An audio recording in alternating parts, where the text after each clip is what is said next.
On behalf of the General Assembly, I have the honor to welcome His Excellency, Matamela Cyril Ramaphosa, President of the Republic of South Africa, and to invite him to address the Assembly. President of the 78th session of the UN General Assembly, the United Nations Secretary General, Mr. Antonio Guterres, Excellencies, heads of state and government, ministers, and ladies and gentlemen. 78 years ago, in the aftermath of the Second World War, the nations of the world made a solemn commitment to save future generations from the horror and the suffering of war. Through the United Nations Charter, these nations accepted a shared mandate to foster peace and promote fundamental human rights, to promote social progress, and to ensure that there's a better standard of life for all. And yet, as we gather here, much of humanity is confronted by war and conflict, by want and hunger, by disease and environmental damage and disaster. Solidarity and trust between states is being eroded. Inequality, poverty, and unemployment are deepening across many nations in the world. In these conditions, and in the wake of a devastating global pandemic, the achievement of the Sustainable Development Goals seem increasingly remote. At the moment when every human effort should be directed towards the realization of Agenda 2030, our attention and our energies have once again been diverted by the scourge of war. But these woes, these divisions, these seemingly intractable troubles can and must be overcome.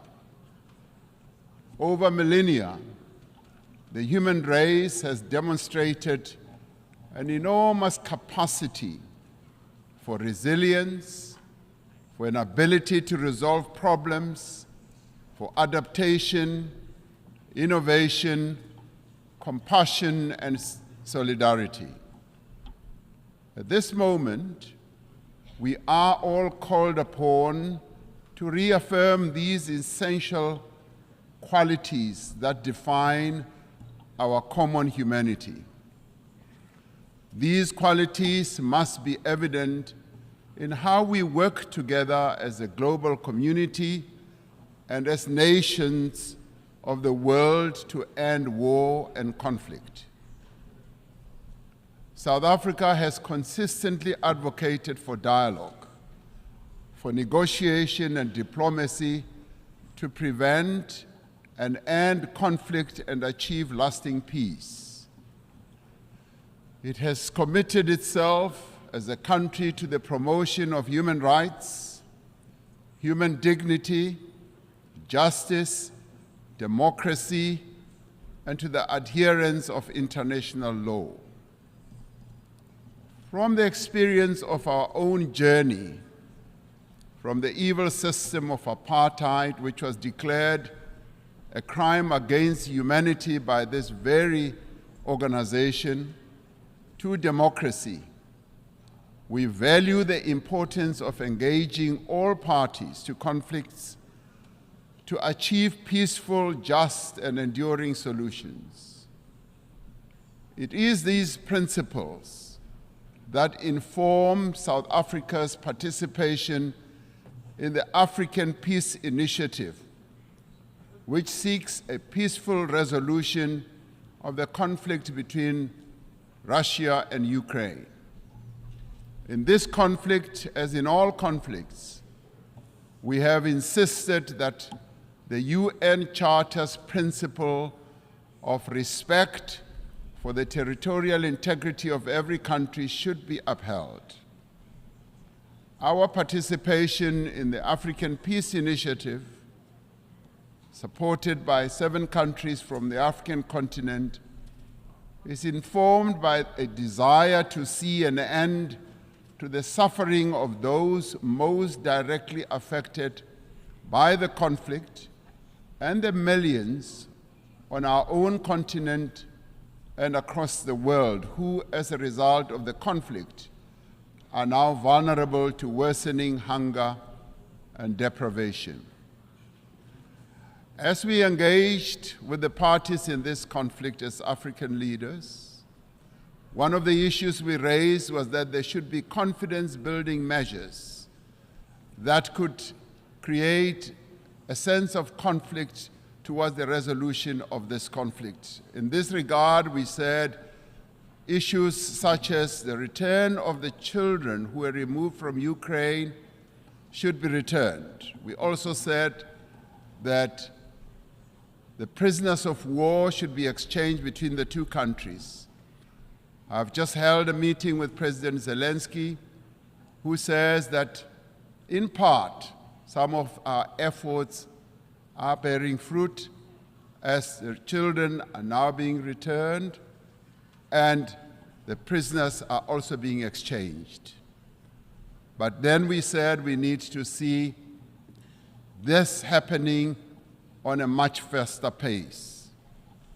As the international community, we must do everything within our means to enable meaningful dialogue, just as we should refrain from any actions that fuel conflict.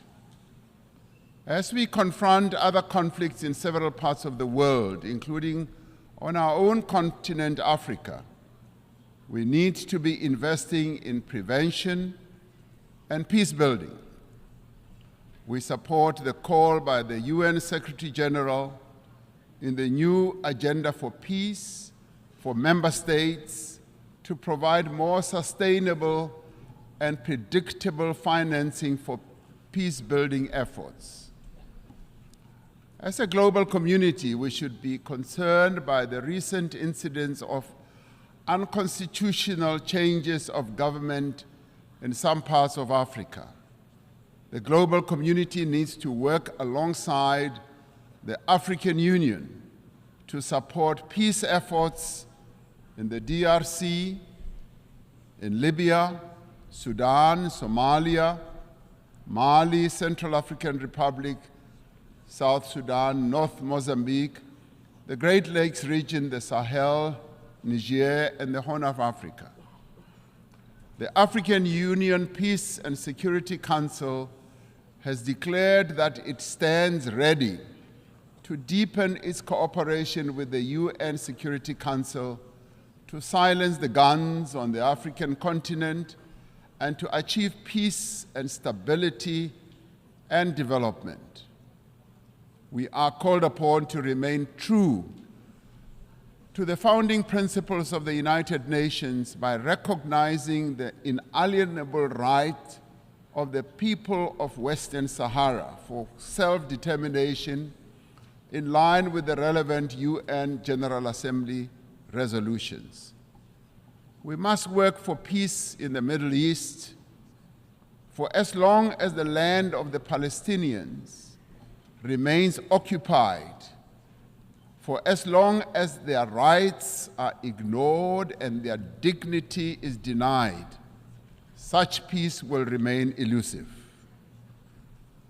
The actions of the government of Israel have imperiled the possibility of a viable 2-state solution. The principles of the UN Charter on Territorial Integrity and on the prohibition of the annexation of land through the use of force must be applied in this situation as well. South Africa continues to call for the lifting of the economic embargo that was imposed 60 years ago against Cuba, an embargo that has caused untold damage to the country's economy and the people of Cuba as well. The sanctions that are also being applied against South Africa's neighbor, Zimbabwe, should also be lifted as they are imposing untold suffering on ordinary Zimbabweans, but also have a collateral negative impact on neighboring countries as well, such as my own country, South Africa. As many people around the world are confronted by hunger and want, the essential human qualities of cooperation and solidarity must be evident in the actions that we take to bridge the divide between the wealthy and the poor. We must summon the necessary will and resolve to regain the momentum towards the achievement of the 2030 agenda.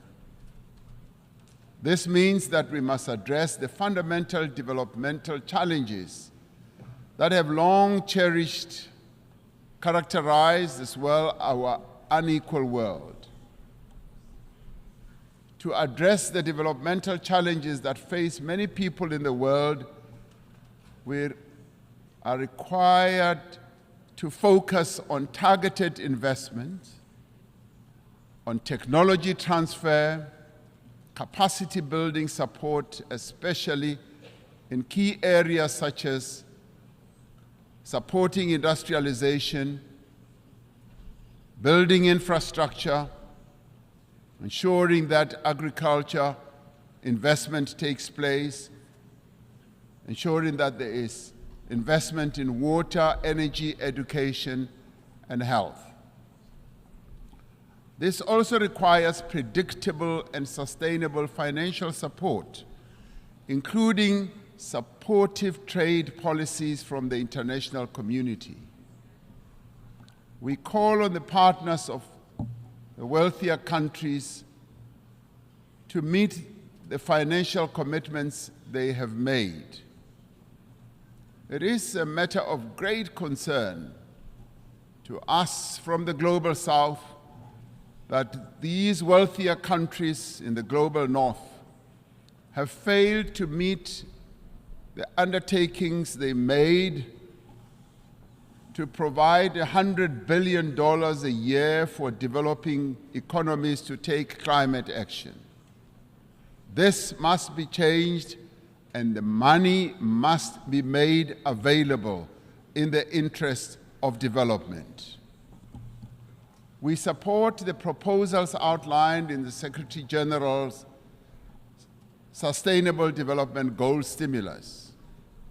In particular, we support the call to tackle debt and debt distress that many countries, particularly in the Global South, are burdened by. And we support the call to massively scale up affordable long-term financing to $500 billion a year and to expand contingency financing to countries that are in need. It is a grave indictment on this international community that we can spend so much money on war.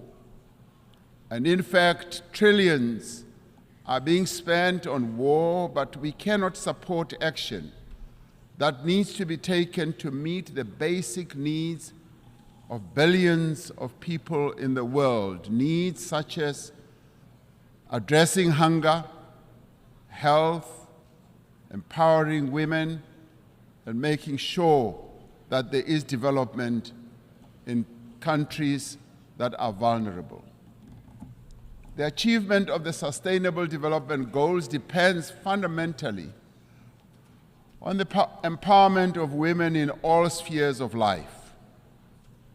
Social and economic progress will not be possible unless we end gender discrimination. We must ensure that there is equal access for women to health care, education, as well as economic opportunities. we must pay particular attention to the provision of adequate health services to every woman, child, and adolescent. By doing so, we will fundamentally improve the health and well-being of all. The empowerment of women must be central to the actions we now take towards the realization of Agenda 2030. The women of the world need empowerment. They have a right to empowerment. They have a right also to participate equally in decision-making structures of all institutions in the world. I am proud that in South Africa, 50% of the members of the Cabinet of South Africa are women. And today I'm accompanied by an all-women delegation to this United Nations General Assembly.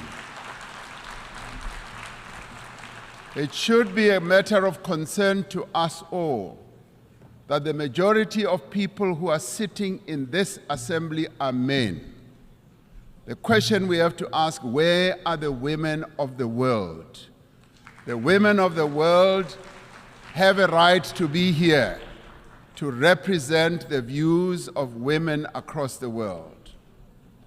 The essential human qualities of innovation and adaptation must be evident in the actions we take to prevent the destruction of our planet. Africa is warming faster than the rest of the world.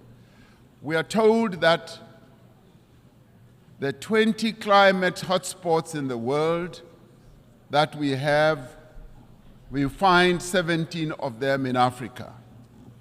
Africa is least responsible for the climate damage that has been caused, and yet it bears the greatest burden. Centuries after the end of the slave trade, decades after the end of the colonial exploitation of Africa's resources, the people of our continent are once again bearing the cost of industrialization of the North and the development of the wealthy nations of the world. This is a price that the people of Africa are no longer prepared to pay. Many countries in the North count their assets in the mineral resources that are beneath the African soil. The wealth of Africa belongs to Africans. The mineral wealth that is beneath the soil of Africa must, in the end, accrue to Africans. We urge global leaders to accelerate the global decarbonization while pursuing equality and shared prosperity. We need to advance all three pillars of the Paris Agreement: mitigation, adaptation, and support, with equal ambition and urgency. African countries, alongside other developing economy countries, need increased financial support to both implement the 2030 Agenda and to achieve their climate change goals in a comprehensive and integrated manner. We need to operationalize the Loss and Damage Fund for vulnerable countries hit hard by climate disasters as agreed at COP27. Africa has embraced this challenge. Africa is determined to deploy smart, digital, and efficient green technologies to expand industrial production, to boost agricultural yields, to drive growth and create sustained employment for Africa's people. As the global community, we must ensure the essential qualities that define our humanity are evident in the institutions that manage the conduct of international relations. We require institutions that are inclusive, that are representative, that are democratic, and advance the interests of all nations. We require a renewed commitment to multilateralism based on clear rules and supported by effective institutions. This is the moment to proceed with the reform of the United Nations Security Council, to give meaning to the principle of the sovereign equality of nations, and to enable the Council to respond more effectively to current geopolitical realities. We are pleased that the common African position on the reform of the Security Council is increasingly enjoying wide support. This process must move to text-based negotiations, creating an opportunity for convergence between member states.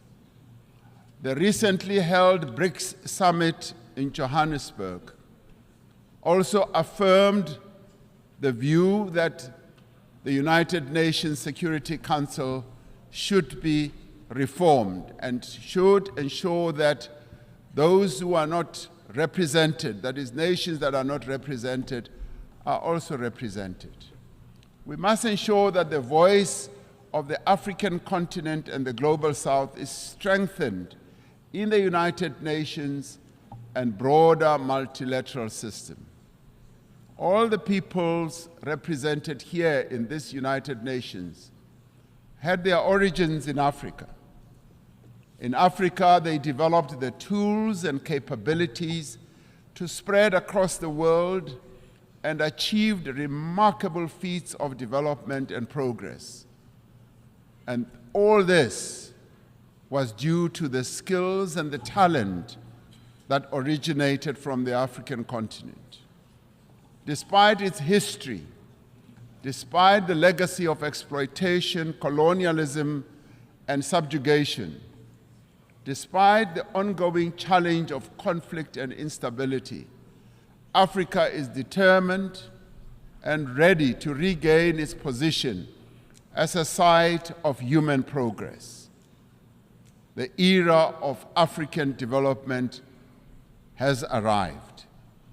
Through the African Continental Free Trade Area, which is creating a wider, seamless trading area and also accelerated interconnectivity, African countries are mobilizing their collective means and resources to achieve shared prosperity. Through this treaty, African countries are establishing for themselves the foundation for a massive increase in trade, accelerated infrastructure development, regional integration, and sustainable industrialization. As the global community, we have the means and we have the desire to confront and overcome enormous challenges that face humanity today. As the nations gathered here in this General Assembly, let us demonstrate that we have both the will as well as the resolve to secure a peaceful, prosperous, and sustainable future for our world, but more importantly, for future generations that will follow, leaving no one behind. That is the duty that we all now have. I thank you.